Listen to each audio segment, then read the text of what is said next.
अरे जनाबाईच्या घरी माझ्या प्रभूनं जातं ओढावा, माझ्या प्रभूनं जातं दळू लागावं जनाबाईला, असा नामस्मरणाचा ठेवा जनाबाईजवळ होता. तर भगवान परमात्मा जनाबाईसाठी वेडा पिसा व्हावा, जनाबाईच्या डोक्यातल्या ओवा देवानं माराव्या, तिचं धुणं धुवावं, तिच्या बरोबर पाणी व्हावं, एवढं काम देवानं करावं. कारण जनाबाईला परेच्या पलीकडचा बोध माझे श्री संत नामदेव महाराजांनी दिला होता, म्हणून जनाबाई बरोबर देव राहत होता.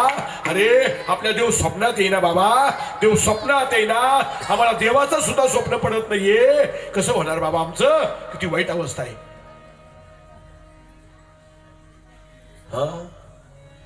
माझ्या ज्ञानेश्वरांची भिंत ओढली देवाने, माझ्या ज्ञानोबरायांच्या शब्दाला भगवंताने रेड्यातून ते वचन बाहेर काढलं.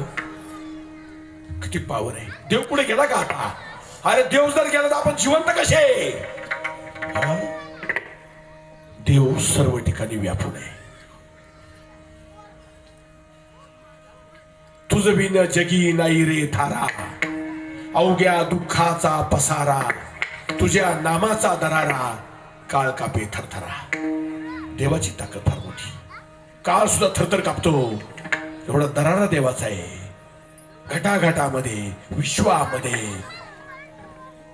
व्यापून असणारी अदृश्य वस्तू डोळ्यानं दिसत नाही, पण ती आहे, तो देव आहे. जे नवीन असतील त्यांना सांगतो, नामाशिवाय जगू नका, संतांच्या बोधाशिवाय परमार्थ करू नका, संतांच्या तत्वाशिवाय वारी करू नका, संतांच्या अनुग्रहाशिवाय कोणत्याच देवाकडे जाऊ नका. कुठं देव आहे? देव कुठे? तुमचं अस्तित्व हा देव आहे. ज्या दिवशी देव या शरीराला सोडून जाईल त्या दिवशी 2 बाबू, तिसरा मोडायचा आहे, 4 खांदेकरी, 5वा पानाड्या, आणि मग आपली वरात घरात नाही, आपली वरात दारात. आपला ठिकाण तिकडे, इथं काही नाहीये. आपल्या लक्षात नाहीये. गौऱ्याचा पेंडा, मडकं फोडायला माळावरचा धोंडा, तुला बांधायला सुतळीचा गुंडा.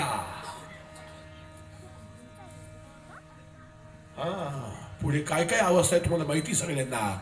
एक दिवस आपल्या जीवनात तो घडणार आहे. ज्या वेळेत नाकातला श्वास बंद होईल त्या दिवशी तुमच्या लक्षात येऊन जाईल माझ्यामध्ये कोण होतं ते. या शरीरातून कोण गेलं? शरीर शांत झालं, शरीर शांत झालं, वारा थांबला, शरीर शांत झालं. वारा थांबल्यानंतर तुम्ही किती पदराने हवा घालीत राहा, तो वारा काहीच कामाचा नाहीये. अरे जिवंत पण त्याला नाकातला वारा नाही कळाल, मेल्यावर हवा घालताय. काय रे त्या काय बाया गोगल गाया, काय ती हवा, काय ती मड.